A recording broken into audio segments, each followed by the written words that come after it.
Hello there. The Hard Sayings of Jesus, F.F. Bruce. This brief chapter, 16, is love your enemies. This is the text, Matthew 5:44. But I say to you, love your enemies and pray for those who persecute you. Agreed, then, we should resist the impulse to pay someone who harms us back in his own coin. But does that involve loving him? Can we be expected to love to order? Jesus' command to his disciples to love their enemies follows immediately on his words, "You heard that it was said, you shall love your neighbor and hate your enemy," Matthew 5:43.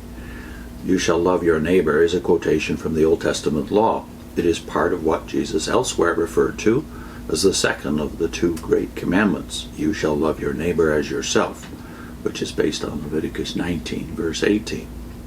On this commandment with its companion, "You shall love the Lord your God," Deuteronomy 6:5, which he called the great and first commandment, Jesus said that all the law and the prophets depend. That's Matthew 22, verses 36 to 40. But the commandment does not in fact go on to say, "You shall hate your enemy." However, it is only our neighbors, if it is only our neighbors that we are to love, and the word neighbors is defined fairly narrowly, then it might be argued that we are free to hate those who are not our neighbors. But Jesus said, no, love your enemies as well as your neighbors.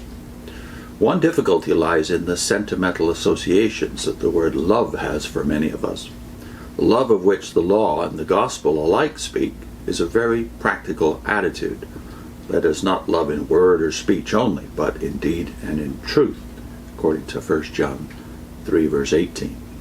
Love to one's neighbor is expressed in lending him a helping hand when that is what he needs. Right, says Jesus, lend your enemy a helping hand when that is what he needs. Your feelings towards him are not the important thing.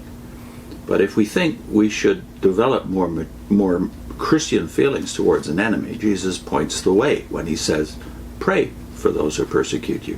Or it is, as it is rendered in Luke 6:28, pray for those who abuse you.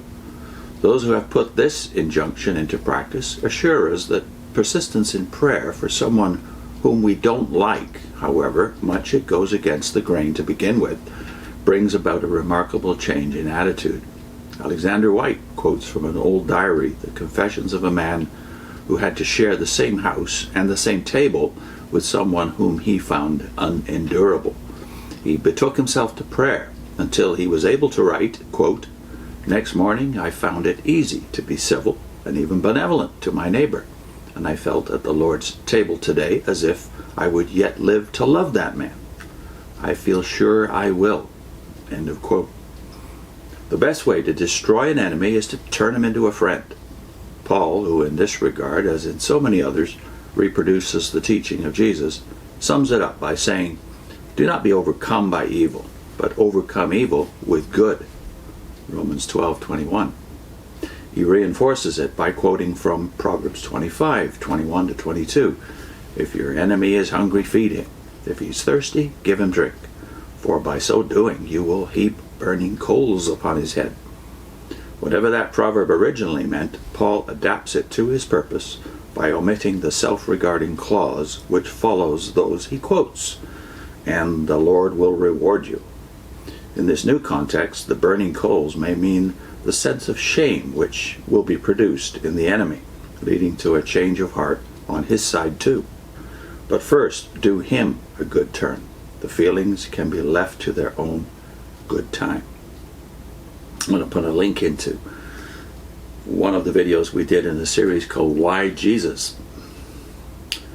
Bertrand Russell, perhaps the most famous atheist of the 20th century, wrote at one time a little paean to Christian love, which he said was the solution to the world's problems. He seems even embarrassed in the way he quotes it, apologetic as it were for quoting a famous maxim that separates the religion he himself did not claim from the religion of the rest of the world. Love your enemies. So Christian love is, according to even Bertrand Russell, the solution to the world's practical problems. I'll put that link on your screen. Why Jesus?